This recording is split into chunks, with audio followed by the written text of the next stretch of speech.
All right, here we go. Welcome to another episode of What About with Pat and Andy. I am Andy, and this right here is Pat George, owner operator Burberry. Pat has just acquired Burberry, and Rich. this is a passion project. No, Baby Mermaid Productions. Lots of great podcasts like GDP, Property Bonics, and other ones. Hacks. That's a video show. That's awesome. Yeah. Hell yeah. Andy, I appreciate that very kind intro and the kind words I mentioned of all the property that I give people at Burberry Farms. Burberry. But I do want to ask you one question just right at the top of the show if I can. Andy, how's the group chat going? How's the group chat? Yeah. How's that group chat going? Oh man, dude. Any good group chat? Firing on all cylinders. Because if you remember correctly from our last show, I'm not on the group chat that you're on. Group but you got a really funny message during the last show from Nate and Lemaire. Nate and Lemaire, because they're in the group. They're in the group chat. Yeah. No, honestly, it's been a little slow. It's almost like there's an element of it that would make it better. Okay. But we couldn't possibly figure that out. Well, yeah, you're absolutely. I mean, how could you just put somebody in a group chat, right? It'd be weird, but it'd be hard. Awkward and it would be hard. No, actually, I was. We were talking a little bit about before the stream. I was listening to the latest episode of Panties in the Mouth, and which I was. There was a little bit of resentment there, but there was a lot of enjoyment. I do mention Panties in the Mouth every Monday, Wednesday, and Friday on my show on GDP Live, which I stream live on IG. Live on my Instagram at Baby Mermaid Productions or Burberry Farms, as Andy would say it. And in the studio set up on Burberry Farms. I also live stream on my YouTube channel, which is also at Mermaid Baby. Oh, see, now I did it. At Baby Mermaid Productions. I can't talk ever though. Bro, you might just want to work on acquiring Burberry. I don't know what to tell you. I may need to stop trying to talk for a living, Andy. I think that's my point here. But, I appreciate you saying all those kind things, and thank you so much. And how you doing, buddy? Oh, I'm doing great, and I'd be doing a lot better if I fuck, that was all. I was so bad. Like, dude, the first. We need a warning. Like, yo, you get through the first 5 minutes, it's the best music show you ever hear in your life. Yeah. But for some reason, these two really good friends who podcast constantly fucking can't remember how to talk for the first 5 minutes. No, well, I was gonna order after dinner. After I don't know why, but I always eat pasta on Sundays. Yeah, see, that's the thing. You eat a bunch of pasta, and then, Eat a bunch of pasta. I take a bunch of heroin right before we start. Like, honestly, right before that little green light comes on, I'm slapping up for veins. I'm looking for veins wherever I can find them. I'm looking for veins and sweet tunes. Sweet tunes and veins. No, I was going to say, if you are on, if you're watching this on Twitch and you ever miss an episode, you can go to my YouTube channel the following Monday, and I'm going to start doing this. I used to just upload the episode right when we were done, but the following Monday at noon, I will be streaming it live on my YouTube channel. And if you're watching this on YouTube and you're like, damn, I want to get in that conversation, they're fucking some shit up, or I could add something to make this better, or whatever, get on the twitch.tv/Andy Malafrina to hop in the chat and join us, and to get the answer to a question we ask every week. And this week, we're asking that question: what about Reggie and the Full Effect? Exactly. Songs to get not to get married to. Don't get married to these songs. Do not get married to these songs by Reggie and the Full Effect. Yes, that's the album we're talking about today. I suggested it last week after we did the episode on 4 Year Strong. Sorry, go ahead. And that's why I wanted to ask you. I could not remember for the life of me, because you said this. You picked this in correlation to why I picked 4 Year Strong, and I could not remember what that was. So reiterate that for me. It wasn't necessarily because you picked it. It was 4 years, the album that you picked, 4 Year Strong. You said I was not going to pick this album, but your words affected me so much, Andy. It had a full effect on me that now you're quoting me. Yeah, I have changed my life course. You left your wife. I told you not to do that, but you said it was such a prominent. I called her some things I could never take back. Yeah. I called her some horrible things, and I said things about her family. I honestly, Andy, I don't know why I did that, but I I did it for brought you, up I for the brought show. up that I cheated on her. I didn't. I didn't cheat on her. I just I made up a story just to and make she, her feel bad. and she brought evidence to prove that I didn't. And I said, only whores bring up evidence. Fake news, whore. So But I'm anyway, on the street now. I honestly snuck in here. So if she comes up here, please don't tell her I'm here. I'm behind. I have not brought all my shit out of the house yet. Yeah. She doesn't. She's not understanding about it. But I was listening to 4 Years Strong, Rise or Die Trying, or grind or what is it? Rise or grind trying. I'm trying. Yeah. All time low. That's what Time you're low. talking about, right? Yeah, all time low. Yeah, Avenged All time- Sevenfold, right? All time low. They're a day to remember, right? Last episode to get that joke.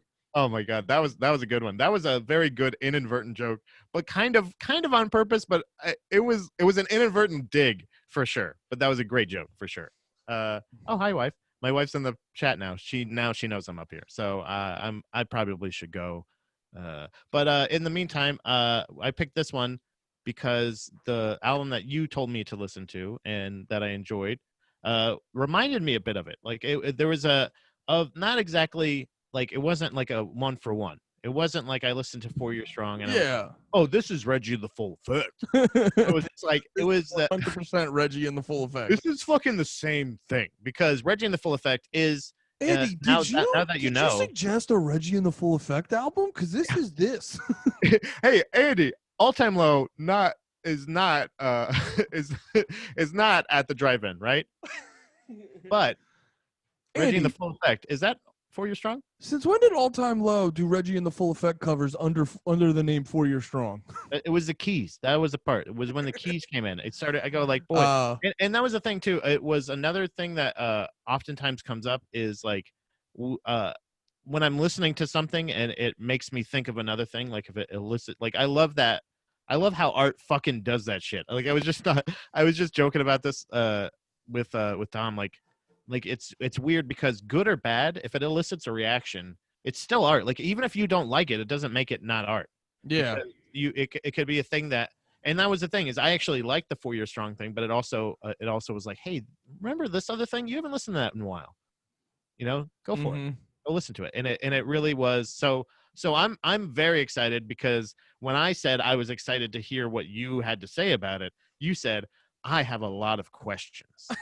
Well, so I know there's a whole thing with his. You were telling me it's good you told me about his alter egos, because this album's very confusing if you don't understand he has like alter egos, because he really doesn't.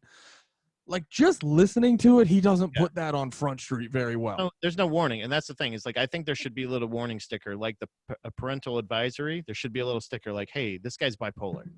And like he has very good production. This guy's bipolar and he has great production. Look out. Here comes some art.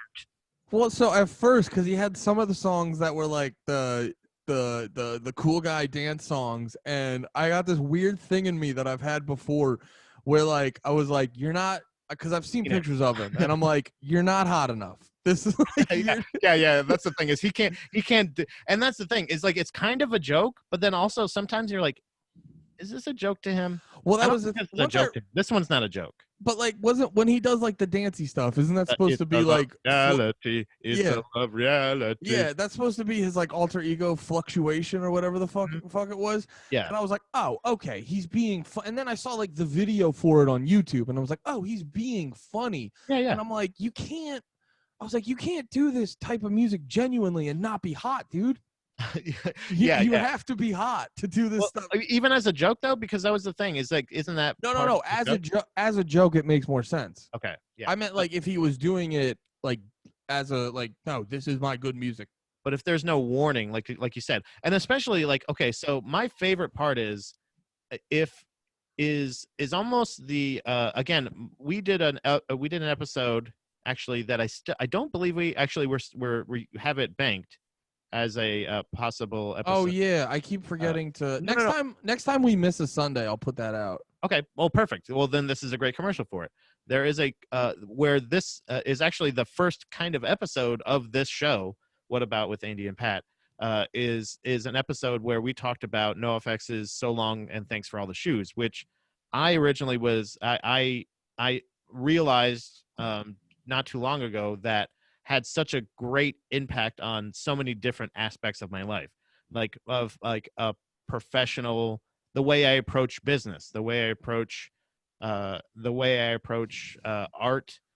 approach like my like not only just feelings but also styles and comedy that I prefer, that I think was definitely molded by out like everything from musical taste to even business practices and shit like that, of like something where there's like there's just the right messages in the right, it's perfectly wrapped in the right package for me. It looks like ice cream.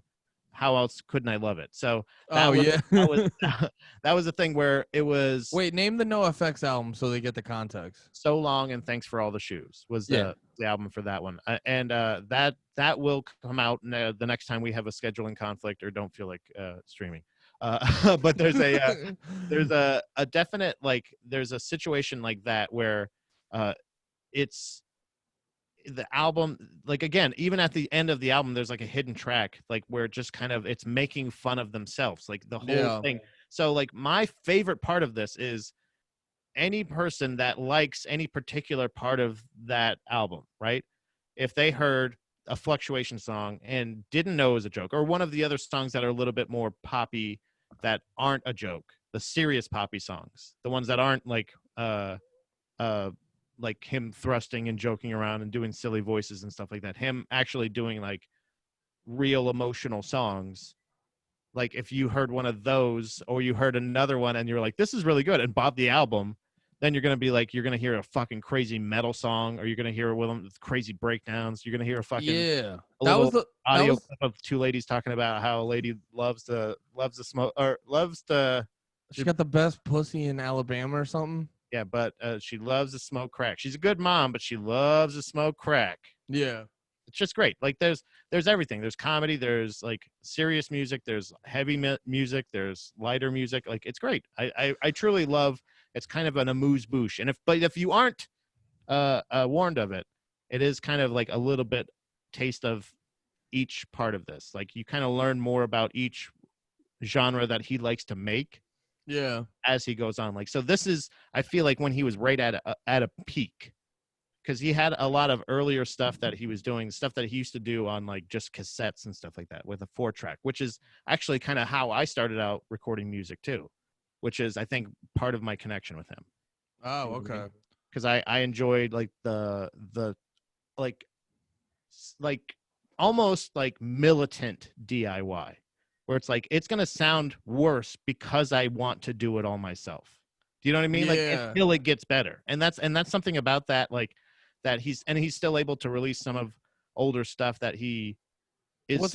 It sounds good. It sounds fucking really good. Well, yeah, I checked out because I was trying to get like more sorry, I'm multitasking. I got a question from the feed whenever you're ready. Sorry. I was trying okay. I was trying to get like more context to it, so I listened to a few snippets of some other stuff, and it's like, yeah, his production value is real strong on, other albums and stuff, and it's pretty strong on this one too. Was this the first time you heard him? That's the question. Yeah, I realized this was the first time I ever heard Reggie in the full effect. And it was interesting. I did enjoy the hardcore stuff a lot more than like the rest of it. Me too, by the way. Like that's the thing, is me too. I think that shit rips, dude. It fucking sounds awesome. But it got me really curious to actually check out other albums and stuff and sort of see how like how musically this album fits in context to like his other shit. Like, does he do this? It's the best produced. What? To me, it's the best produced. It sounds the best. It's one of the best mixed albums I think I've heard ever. Honestly. Oh, okay. If you listen to this album with headphones, that's why I picked this one in particular. You can kind of pick any one of them. I also love the songs the most on this album, but it's like the production value of it. Like I said, the first couple albums were like either on an indie or they were literally his demo tapes that he made on on cassette. You know what I mean? So like transferred obviously over to, but like this sounds fucking great.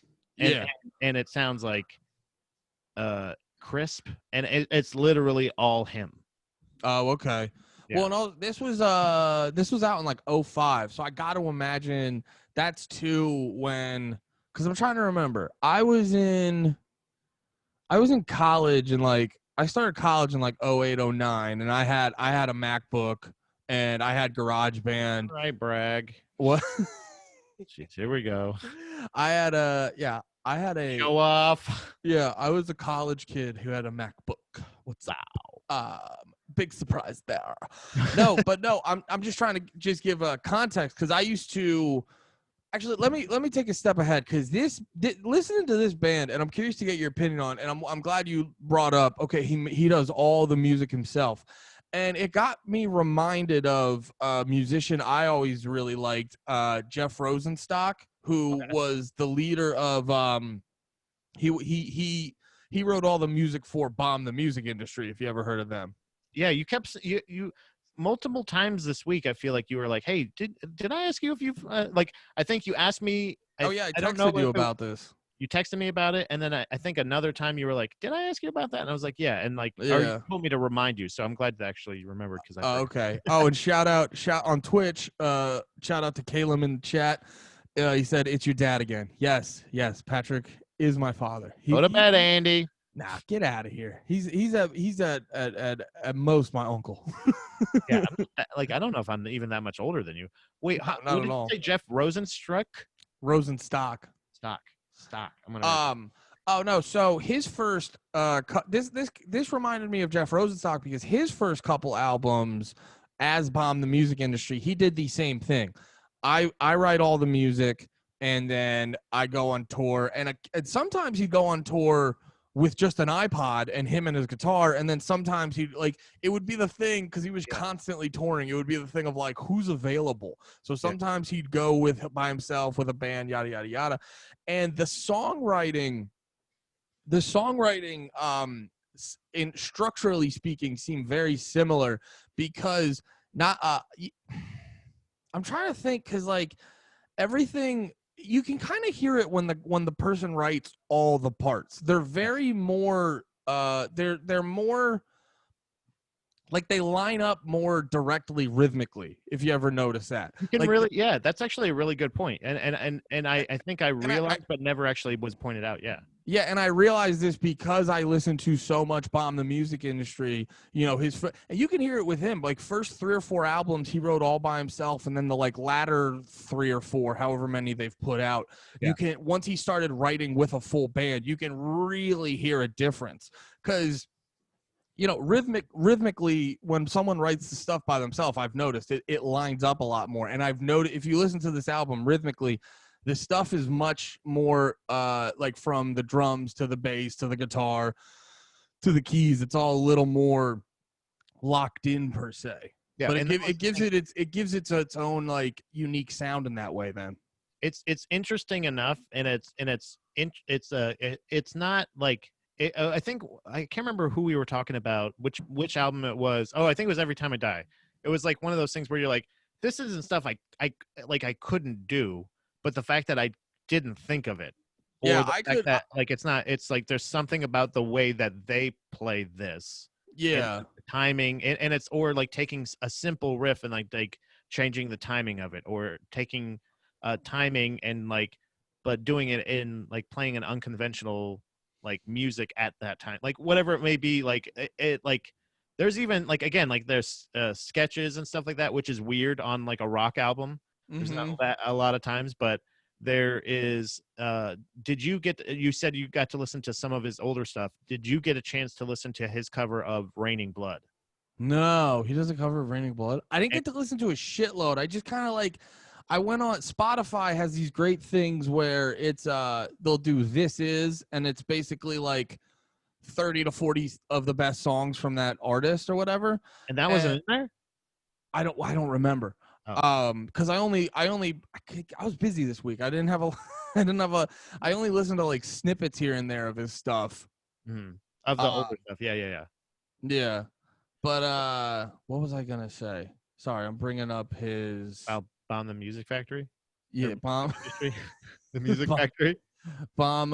Yeah. Bomb Yeah. the Bomb the cracker factory or the carpet bomb Cracker Barrel. hey, I can get behind that. I didn't do nothing to no one. Twitch.com. I might as well advertise your shit here too, right, buddy? Oh yeah. Hell yeah. LF Arena. But yeah, I thought it was interesting. I thought it was interesting too. Like this is apparently, it's just funny to hear a lot of songs on here apparently like about his divorce or whatever. But then like you hear you hear the goofy stuff like Love Reality. Yeah, and that's the thing. It's almost like I can't think of the fuck. Is it Say Anything? Is that the one where like actually I think I think one of the young ladies here in the chat, my wife might be able to help out. I believe it's Say Anything that the guy is like super bipolar. Yeah. Like diagnosed, I believe. Yeah. Also, yeah. like so much so that it's crippling in the fact that sometimes he can't even go, like, isn't able to perform or something like that, right? Like, yeah. He's got some bipolar and stuff like that. where it's like, yeah, so it's like out of control kind of thing. So I think the same thing with Reggie in the Full Effect, but it comes out, he's maybe able to filter it better. Okay. Manage it better, you know what I mean? Like maybe that's the case, but it's a case where I don't think when he's playing like even the angry stuff, it's necessarily super angry.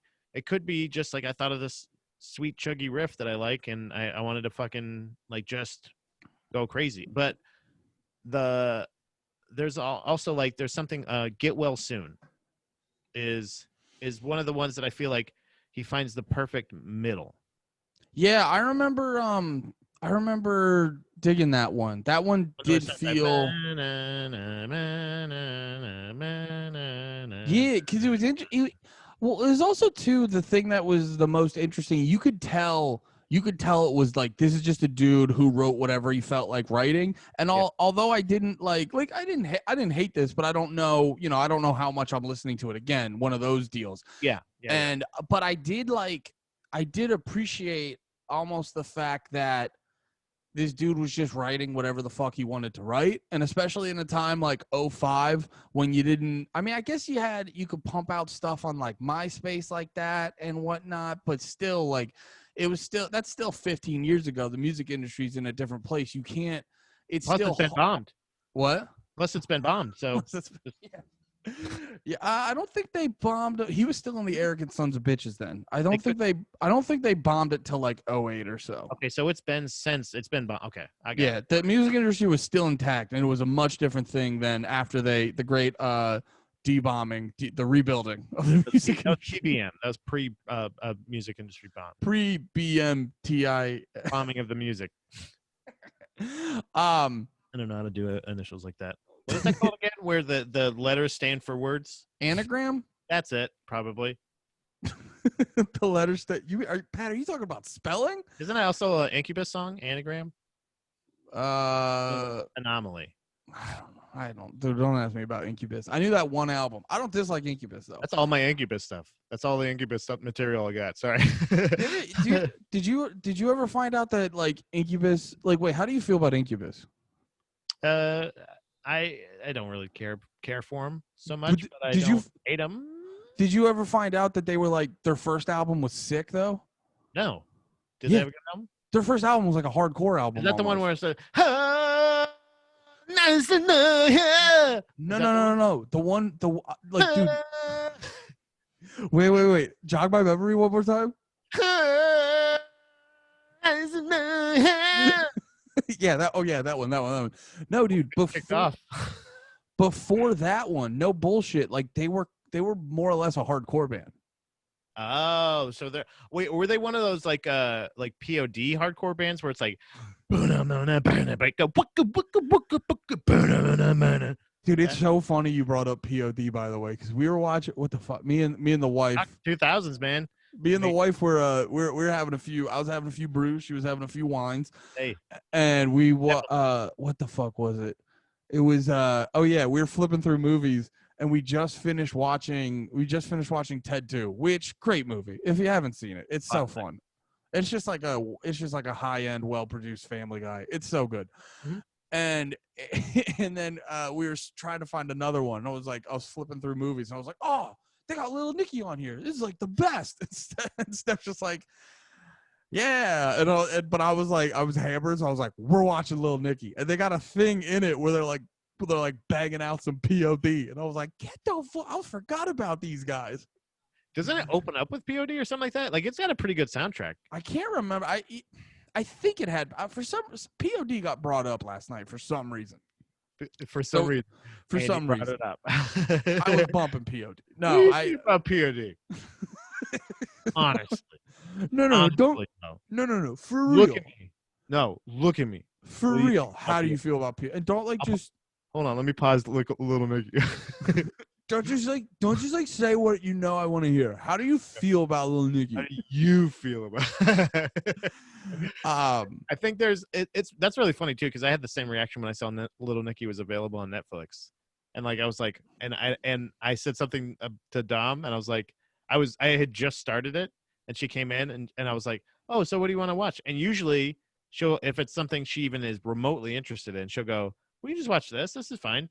But she's like, I don't know. What do you want to watch? I was like, okay, we can watch something else. I'm watching Little Nicky by myself. No, I made Steph watch it, but then we got far enough into it, and she was like, "Oh yeah, this rules." And then she started being a real asshole about POD, so I had to shut it off, go to bed. yeah. So I left her, and she's living with her parents. Oh, you snuck in the house too? That's cool. Oh. Hell yeah, dude. No, all Adam Sandler rules, really, at the end of the day. Pretty much. Ultimately, it evens out. Like, even the shitty stuff is still like just the best. If it's like a spectrum, it's kind of one of those things. The ones that are so good, like, even out the really, really shitty ones, and then the ones that are okay, they all just come out okay. But like Happy Gilmore is definitely better than Hubie Halloween 100% of the time. I gotta check about Hubie Halloween, because I've been hearing debate. It's all right. People are hyping it too much, and it became a meme, and I don't like that. It's the same thing with like Tiger King. It was good. It was okay. It's just Florida. If you grew up in Florida, you don't have to watch Tiger King. You already lived it. Just Florida. I'm curious. Just Florida. Oh, I was gonna say, reading through the Wikipedia on Reggie and the Full Effect, and specifically, how do you say his name? James Deweese is how I've always said it. I don't know if that's right, and I don't care. And like looking through the bands he's in, it's funny because like I was saying before, going into this album, no context, it's fucking confusing and weird. Yep.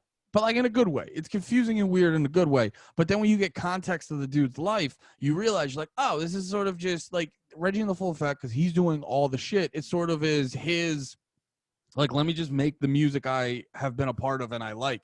And so like his first band was like a hardcore band. Then he gets in something way more poppy, like the Get Up Kids. Yeah. And like it makes popular too. Yeah. Yeah, dude. One of the pretty much like before the emo boom of the early 2000s, they were one of the top emo bands, basically.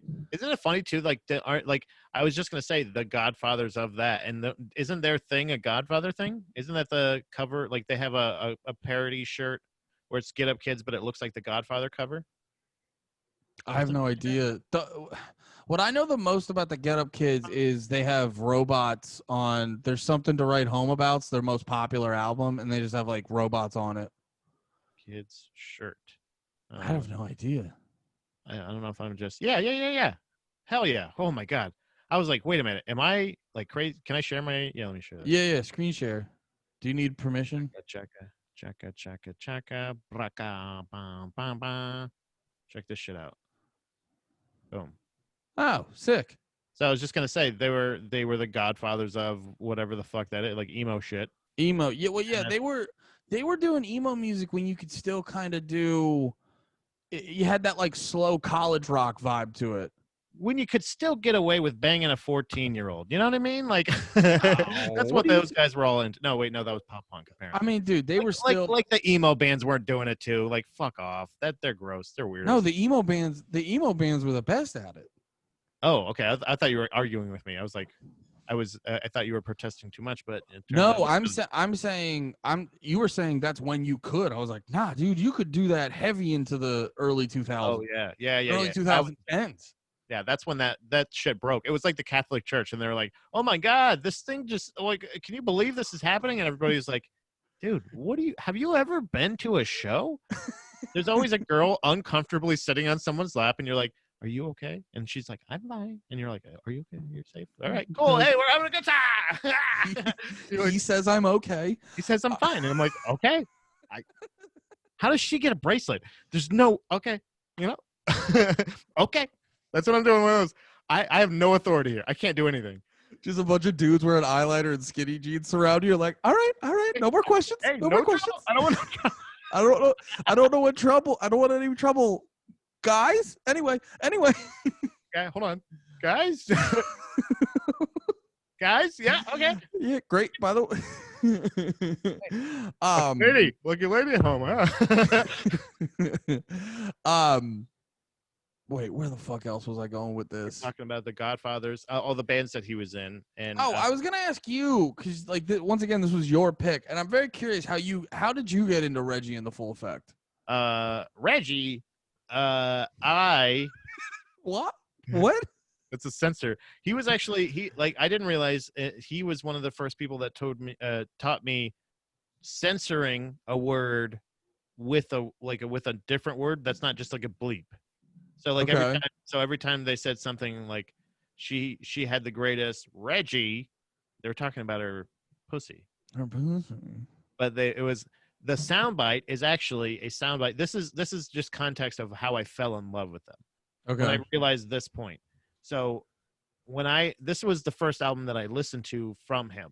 I was familiar. I had heard songs from him in the past, from Reggie I say him, but Reggie and the Full Effect, the band, in the past, like just through my brothers or through, just, other people on the playlist or whatever, anything else, like just basically just shuffle on any CD player at any party. But when I heard like there was an early skit on one of the first albums that is the original audio of where they get the Reggie audio of where they censor this other one. Yeah, okay. That would almost made it feel like a radio show. It almost felt like a fucking morning zoo kind of style of like of immature kind of like humor, of like prank humor. I know that that's not a part of it. I know that's not something that he does, but it kind of made it feel like a type of like Jerky Boy kind of like humor. Okay. And that just even though it doesn't like encompass his whole thing, like that still just stuck out to you. The fact that it's there, the fact that I know that's part of his personality, like that when he's making all of those other songs too, that he's never taking it too seriously. So even though he's doing a song where he's going, well, lady here, and I'm like, I don't usually fucks with that kind of music, but I know ultimately he's probably somehow going like, yeah, I know, kind of this is a pussy song. But you know what I mean? Like, you know what I mean? Like there's something part of it that's like he's in on all of it. And like I identify. Sorry. But no, that's all I was saying. It was just basically I found out about them through a friend of mine that was like said, "Oh, did you hear the new Reggie?" kind of, and I was like, "Oh, I don't think I ever have. Like, you should check this out." I think it was my buddy Elliot that was like, "Check this out, listen to it." And I'm just like, it was one of those ones where, oh, I've always heard of it but never listened to him, blah blah blah. And I was just like, holy shit. And it blew me away because it was like nothing I had heard before. Okay, I was gonna ask, what about it? So what were you listening to mainly then? Well, it was kind of, I guess that's the thing, is it was kind of like everything I listened to, but it wasn't like ever all in one like that.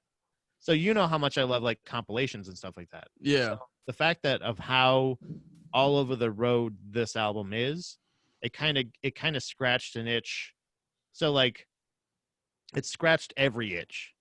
It made there was a part where the amount of production, again, like I said, that went into a song like Death Notronic, which is there's no depth to that. There's no, it's this beat is it's him doing an Arnold Schwarzenegger voice. Yeah. Hello, we are common denominator. That's another band that he does, another group that he like I said. Oh yeah, I remember reading about that. He's willing to put so much into like a fucking joke like that on. So like if he's willing to put that much into a joke, why wouldn't I listen to the songs that he's willing to put so much into? Like I'm always willing to listen to it, one of his albums all the way through at least 2 or 3 times, because it's one of those things that like before I actually like judge it, like before, like if I decide if it's like in rotation or not. And there's a couple that he's put out that I'm like, this is pretty good, I like it. And I can skip around. I kind of like this, but like ultimately a complete album, this is like the only one I feel like he has that I really love from start to finish. Oh, okay, that's interesting. So how do you feel about? Are you like whatever about his other stuff? Because I No, think not that, even. It's just not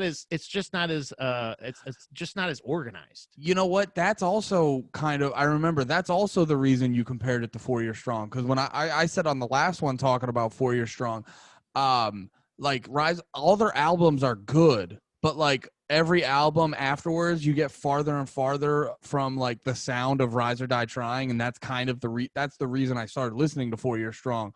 So Right. it's just like, well, all his other stuff is good. This one just is more special and sticks out more so. Yeah, and it's not like I was actually just I didn't even realize, I don't think, that he had a new album that came out in 2018. I didn't even realize that. Yeah. The last one I heard was No Country for Old Musicians, which is a pretty funny name for an album. And also, like I said, not great, but like there's almost a song on there, and it's the same, I feel the same, excuse not it's the same slack we give Weezer. Like Weezer can have Oh, I have a lot of opinions on Weezer. well, it's almost like the slack that Weezer is given, let's say. Oh Like yeah, well, the fucking the Blue Album in Pinkerton ruled, and they're fucking riding on that. Like everyone gives them slack because those two albums ruled, and yeah. people interpret. Well, here's the thing with Weezer: people interpret Weezer as like I the got blue. Andy on his Weezer shit. Hold on, guys. Well, no, Strap in.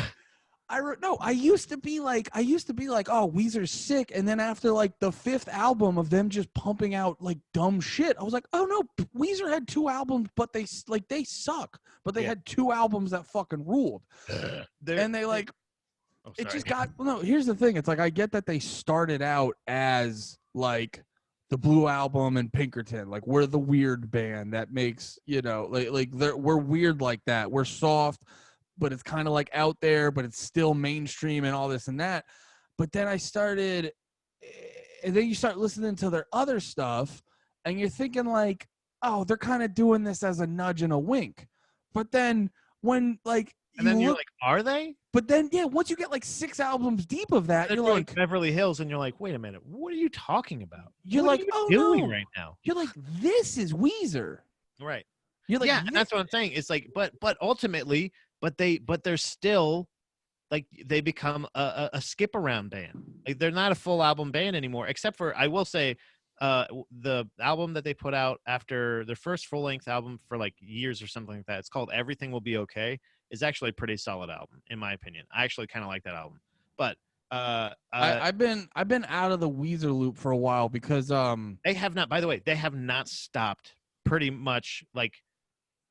Like I said, I don't know what the delay was from that one and the last one. Yeah, isn't it crazy? No. Can I just cut you off because I looked up Weezer on Wikipedia, and then the first, you know how like if there's multiple things that are that, it'll be like that. It says Weezer disambiguous or disambiguation. I go, what other Weezers are there? Oh, you know what it is? Because all their albums are technically called Weezer. Yeah. Okay, never mind. I was like, what the fuck else is called Weezer? There's one called Everything Will Be Okay, and it's like, I personally, again, it's not the most inventive or the most whatever. It's not all Buddy Holly and Suzanne and all that other shit. But I'm somebody, and this is why, remember when we were talking about this a couple episodes ago, and I said I'm not a good bar for being like, I like all of the shit that people don't like the shit that they go, oh, they sold out or they did whatever. I'm somebody who likes pretty much every except for I believe the album Hurley, and then some of the later stuff that they've done recently. But like for the Yeah, most part, I like every Weezer album yeah, but there's so almost equally. I would love see, to rate them. Actually, Ian Strong is in. Got Ian Strong here on IG Live. Ian, we are live also on Twitch.com/Andy Malafarina. We're talking about Twitch.tv.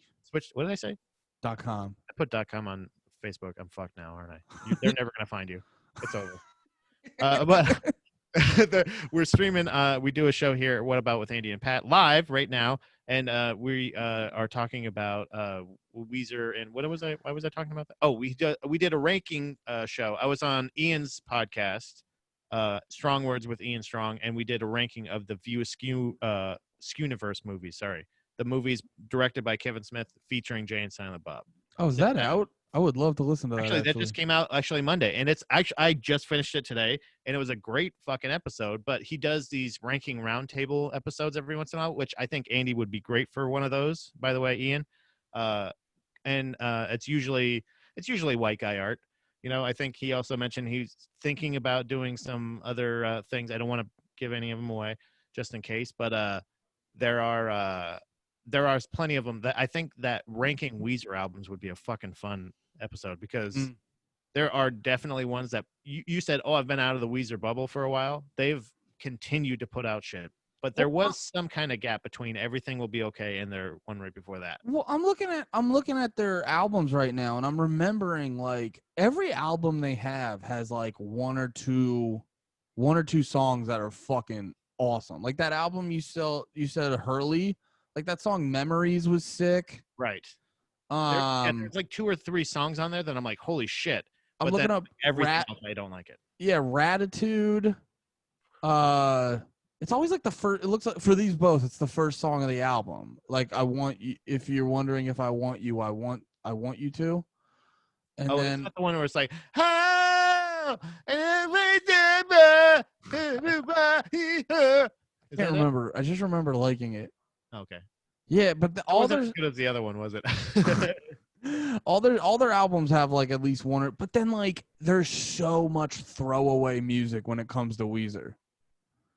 Yes. Like I remember being younger, like when like you were saying, when Make Believe came out and they really tried to go like ultra poppy and shit. Mm-hmm. And like this I remember like defending them being like, all right guys, like we get it. Like it's not fucking Pinkerton.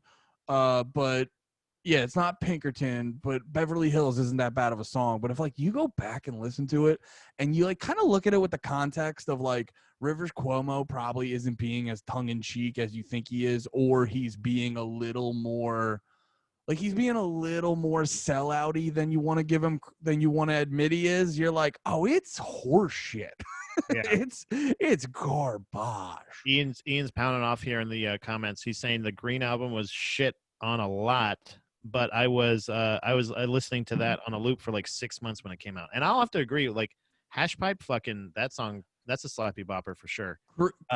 Also doing he's planning on doing a roundtable about Weezer. You want to be on that one? I would like to nominate Andy to be on that. Yeah, if there's space, it'll give me an excuse to listen to Weezer again.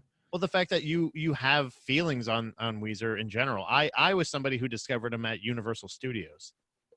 You guys went on vacation together? Yeah, me and Weezer. It was during the Puppet music video. Is it just you? Is it just you and Rivers Cuomo the whole time? We were like, dude, stop being weird. We bumped into each other. Our glasses fell, and then we're going like this. We're going, you find my glasses, and then you found our glasses, and we put on each other's glasses. We said, "Oh, I'm sorry. And then we basically, it was a meet cute. But no, I was somebody, again, that was another band that I was like familiar with. I'd heard some of the hits. I knew this, and I was like, yeah, they're whatever. They're not for me. Yeah. We literally got a chance to see them live, and I was like, we're like, whatever, we'll fucking stick around. It's a free show at Universal Studios. We'll hang out. It's Weezer. I'm familiar with them. And by the end of the show, I was like, I want to fucking get a Weezer shirt. Rules. No, I mean, I'll give them credit. Like I said, like Blue album's good, Pinkerton's dope, Green album's really solid. A lot, and like I feel like a lot of people shit on it because it is such a strong shift from those first two. But like Green album is good, and then yeah, after that, it's just like it's like one or two good songs and then a bunch of forgettable songs. It's like that for a couple albums. And like I said, that's why I said the album, everything. I guess maybe that's my point. It's the first full, like, one that has more than a couple songs I like on it. And they have some ones like seriously that like are, it's like they just like out of nowhere they're like, oh yeah, we want to be a metal band here, like right here on these these 2 or 3 songs.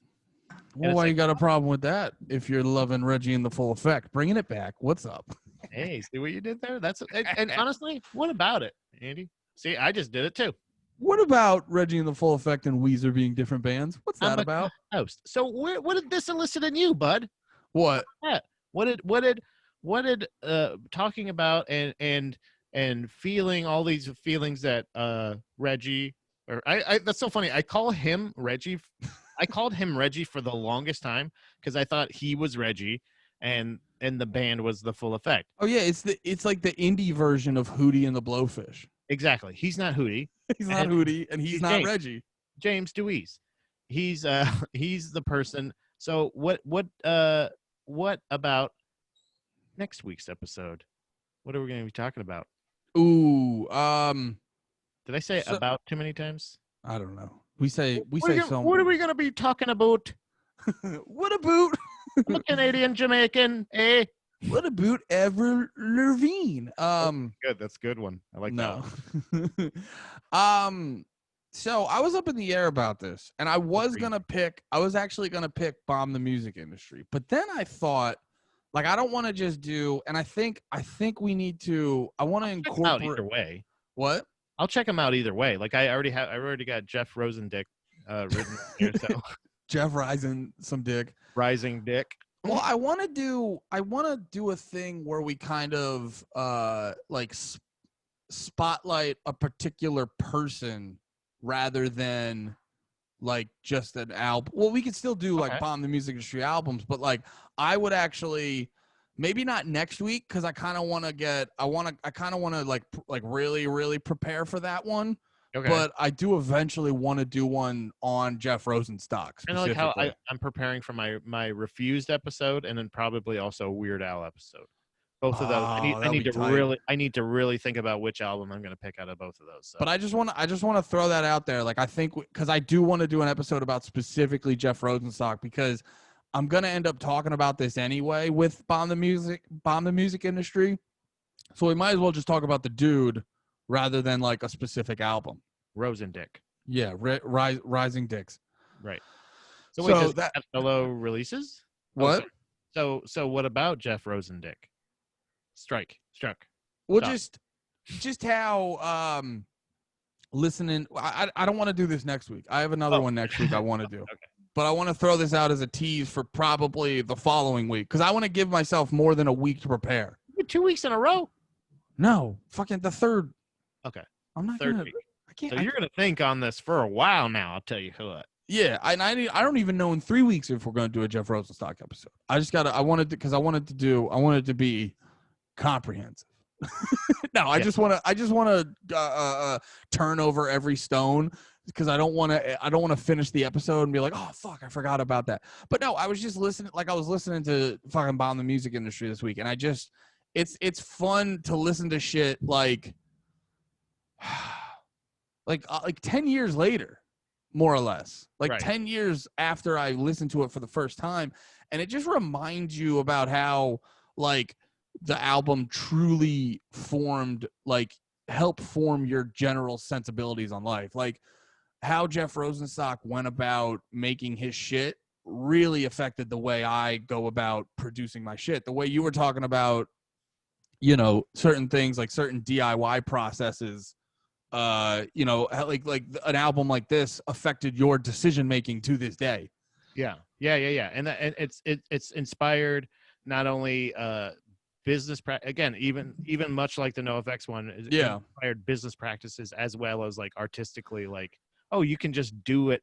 When eventually it came down to where eventually when the last band I was in, and we were having some talk about, where should we play or what should we play or anything like that. And I was just like, oh, we should, hey, Chloe, what's going on? I was like, oh, we should ask our fans.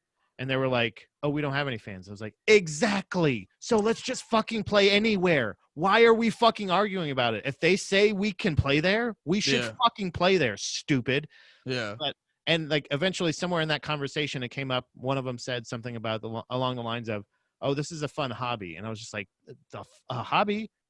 And I was kind of like, oh, fuck. So it gave me kind of, so it was also like motivation and or like reaffirming the thought of like, you can just do it all yourself. If you have the ability, somebody, if you're, and it's not even like one of those things of James DeWeese is the kind of person, not unlike, what's the guy, Trent Reznor, I believe, from Nine Inch Nails, who's like a lot more electronic stuff. He's another guy that does it all on his own. Dave Grohl is another one that does it. These guys are like idols to me. Dave Grohl does Foo Fighters on his own? He started it out on himself. Like that was like all him.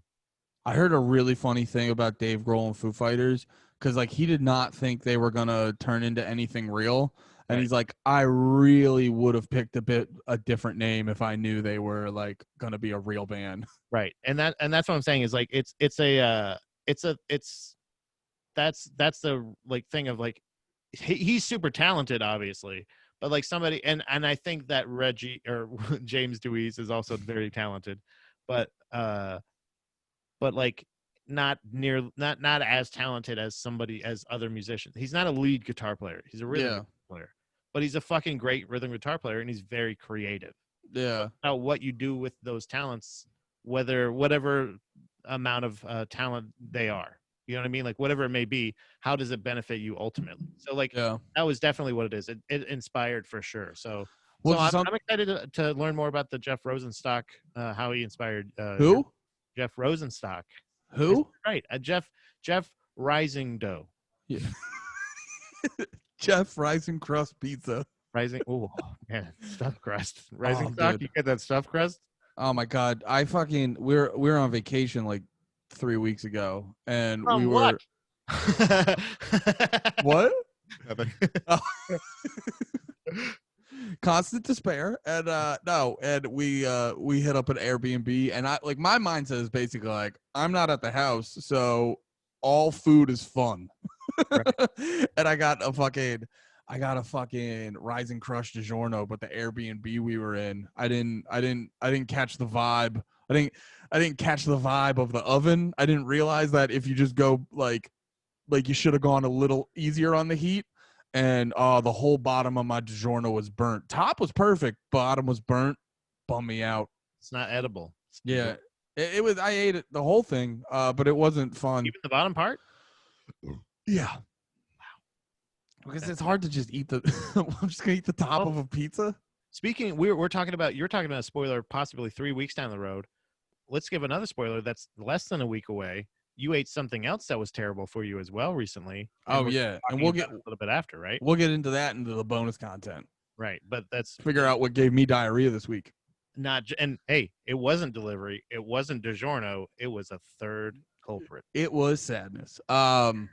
No, but look out for some more YouTube content to check that out. I'll probably post that on Wednesday or something. But I was gonna say, how it gave you that timeline too. That deadline. I was like, less than a week, Andy. Have it on my desk. I just come with a big smelly bag. Jesus Christ! Like less than a week, we're gonna have it. It's gonna be out here. Wow! Then we're gonna go to Omaha. Then we're gonna have diarrhea in Iowa, and then we're gonna have diarrhea in Tennessee. No, I was gonna say, like, to what you were saying about the music sort of influencing your sensibility, like just all the people, Jeff Rosenstock's a big one. All the people in life I've ever like fucked with their shit, they're always people who just kind of like do what they want to do, and I've really like it's definitely taken me on what I feel like is probably a longer path, to my eventual success, but it like my vibe on everything is just like, yeah, just do shit and eventually people will fuck with you. Yeah, you can just do the shit you want to do, and eventually, like, if you just keep on being like honest and pure in your intentions, like people will like the shit you do. And that's just because that's everyone I fuck with. You know what I mean? Like, yeah, it's a thing of like you're gonna get better it comes with experience, like with time. Like, Well, it's like the perfect example is like Run the Jewels, who's like my favorite rap group, and they were just doing what they wanted to do, and then like in their lives, and then eventually they got together, and then when they got together, they did whatever they wanted to do as that rap group, and then and then in when they both turned 40, they became the greatest rap group in my opinion. Like, you know what I mean? Yeah. It's because it's much like Refused in that sense of they were all, that wasn't all their first band. Like, it wasn't like, oh, we started this band when we were kids. They were all like the most talented people in separate bands, and they all started. So it was already kind of a super group that you weren't aware of any of the other groups. I'll listen to more Refused. I'm You telling said you. you're gonna bring them up again, Yeah, or I shouldn't say again. You're gonna do one of their albums eventually. yeah, I'm probably gonna go with just the old standard, the number, like the most influential one of theirs. But I'm still batting around a couple ideas. I don't know, but yes, definitely something's coming there, because something's gonna elicit that reaction eventually. Something's gonna make me think of Refused, or make me feel Refused, or something. I'm sure. Tight. You All gotta right. make me feel Refused, Andy. So, speaking of, like we were saying, speaking of really influential bands, really talented bands at the top tier of their performance level, next week I want to ask the question: what about? Did you fart? That was great. That's actually one way. That's actually one way to say this band's name. I want to talk about Limp Bizkit. There we go. I don't give a shit. Wow. Chocolate starfish and the hot dog flavored water. Really, that one? Yeah, dude. What is this? You didn't like Reggie in the Full Effect or something? What is it? No, I'm not punishing you. I have a lot of. Start out by saying the name of the album, right? What? It's the hot dog flavored water. Chocolate. Oh, it's chocolate starfish and the hot dog flavored water. Right, you're right. But they say that at the beginning. All right, I've listened. All right. Yo, you're so mad. Tune in next week, guys. It's gonna be crazy like that. Hopefully, we still have a show next week. Yeah, that's the thing. It's funny because if you would have said, what's the first one? The main, not the first, not even the first one. What's the second? The Nookie one. $3 bill. Yeah. If you would have said that one, I would have been like, fuck yeah, dude. Okay, I can get with that. And I would have had critiques. Don't get me wrong. But boy, oh boy, this one. That's when I got on Dom too. I know if Dom's watching this, she's fucking. I'm surprised I didn't hear a scream, but she probably a good scream. Yeah, she fucks with this album, dude. This is her favorite album. No, and I don't want to like not favorite album. I might ignore talking to you this week because I don't want to accidentally like spill why I'm bringing this up. Oh, yeah, because I just have I'll give you a little tease. I've had some over the past year. I've had some revelations about Limp Bizkit, and I need to talk about it. Well, I this actually brings me to a great quick plug of the GDP Live Contenders playlist that I have on Spotify, and these are artists that people believe you could pick their 10 most popular songs on Spotify and play them for anybody, and they would either recognize, or not really mind it. So it's basically the perfect playlist. And I will tell you that yes, Limp Bizkit is a contender as of right now, until the second phase of the playlist, where it's public right now. Where I take I on my own take them all out. But I want people, like, if this played at a party, or if you truly hate this band and or song, you can bring up a grievance that you may have on Instagram Live or anything like that. Anytime we do GDP, or here on Twitch when we're doing this show, you can bring it up. I don't want you to bring up GDP business here. This is different. But that's what I'm saying is, to me, yeah, all 10 of those, I feel like I could play to anybody and they'd be like, oh shit, this plays at the fucking Ranger games all the time. Or this, you know what I mean? Like, this song, like, oh shit, this is great. They play this for power play or whatever. You know what I mean? Like something, it. So like it's that. It's a perfect. Just to clarify, Nookie is on Significant Other, not $3 Significant bill. Other. That's the one I was thinking. Not $3 bill. That was like the big one, I think. That was my first one. That was like the that's the one that I discovered and the world discovered. See, Chocolate Starfish though did have some big songs on it. Isn't this the one? I mean, again, we'll get into it next week, obviously, but isn't this the one? Didn't Undertaker have an entrance song from this album? Yes, he did, dude. Is that okay? Is that why you picked? Oh, No. never, don't tell me. Don't tell me. Well, it's That'd be awesome. He's retiring, right? What? Isn't he retiring? I mean, he's not going away, but he's probably not wrestling.